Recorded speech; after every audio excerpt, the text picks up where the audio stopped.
Et bonjour les scorpions, je reviens pour les prévisions horoscopes pour vos 2 prochaines semaines. On va un petit peu voir ce qui se passe. Donc on va commencer directement à voir ce qui se passe durant la première semaine et ensuite la deuxième.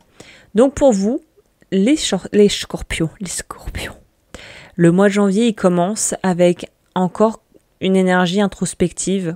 Comme tous les signes d'ailleurs, on est un petit peu finalement très sujet et susceptible dans le sens réceptif, peut-être puis-je dire, à ce qui se passe actuellement au niveau planétaire. Donc, vous allez vraiment vous demander si vous êtes toujours aligné avec vos objectifs, que ce soit vos objectifs personnels ou vos objectifs professionnels. C'est le temps du bilan et c'est aussi le temps de vraiment rentrer avec en plus la présence de Neptune qui est en Poisson, ça va accentuer cette tendance chez vous à l'introspection. Vous pourriez vous sentir un peu perdu, peut-être parce que vous n'arrivez pas à gérer des émotions qui pourraient refaire surface sans trop que vous sachiez pourquoi. Mars aussi, qui est rétrograde, va avoir tendance à bousculer un petit peu l'ordre établi, surtout lorsqu'il est rétrograde évidemment, mais c'est le moment idéal également, parce qu'il y a du bon dans tout, pour clarifier les malentendus et reprendre le contrôle sur une situation où vous vous sentiez jusqu'à présent peut-être limité. Il va être essentiel de prendre le temps de vous écouter.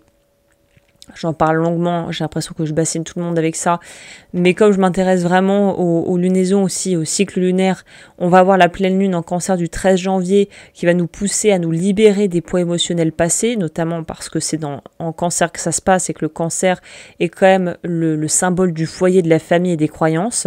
Donc cette pleine lune pourrait mettre en lumière certains aspects de votre vie qui ont besoin d'être peut-être totalement et tout à fait transformés. Vous allez avoir envie de faire le ménage, peut-être qu'il y a des relations que vous ne voulez plus voir perdurer. C'est aussi avec la pleine lune, c'est le moment idéal pour faire un nettoyage émotionnel et tourner la page sur ce qui n'a plus lieu d'être. Et de toute façon, souvenez-vous, l'intuition, elle sera votre meilleur allié pendant cette période. Ensuite, durant la deuxième semaine, eh bien là, petit à petit, après avoir décanté, peut-être être passé par des phases un peu existentielles, même des petites crises existentielles, on voit que là, après avoir fait un petit bilan, peut-être de gré ou de force, avec une certaine difficulté, à partir du 19 janvier, le soleil entre en Verseau. Qu'est-ce que ça veut dire? Ça veut dire qu'en fait, c'est le mois anniversaire des Verseaux. On sort de cette énergie très capricorne pour le Verseau, qui est un signe d'air, qui va apporter un vent de fraîcheur, une façon de penser novatrice, qui va vous libérer d'une certaine forme de stress ou de contrainte et de se sentir à l'étroit dans ce qu'on vit. Là, vous allez vous sentir plus léger, plus tranquille.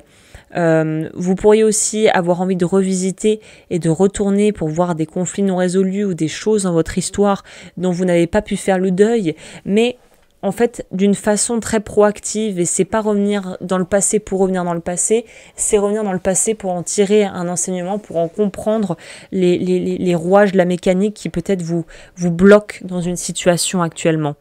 Les conseils pour cette période, vraiment pour vous, c'est clair et net, c'est de faire un vrai ménage au niveau émotionnel. Est-ce que vous êtes bien entouré? Est-ce qu'au travail ça se passe bien? Est-ce que vous arrivez à avoir une vie sentimentale qui vous convienne?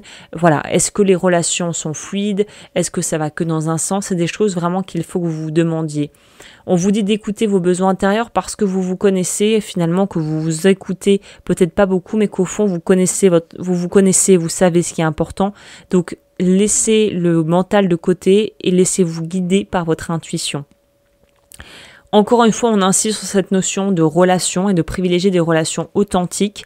Il va peut-être falloir évaluer clairement et drastiquement vos relations avec vos proches, possible, pour voir ce qui nourrit, ce qui épuise, ce qui draine, est-ce que ça donne, est-ce que ça offre. Voilà, est-ce que la relation c'est donnant-donnant ou est-ce que ça va toujours dans un sens? Là, il va falloir que vous soyez très honnête avec vous-même sur ce que vous attendez des autres et sur peut-être ce qu'ils attendent de vous finalement. À partir du 19 janvier, eh bien, gardez à l'esprit que tout est possible, nouvelles idées, nouvelles perspectives qui sont à portée de main.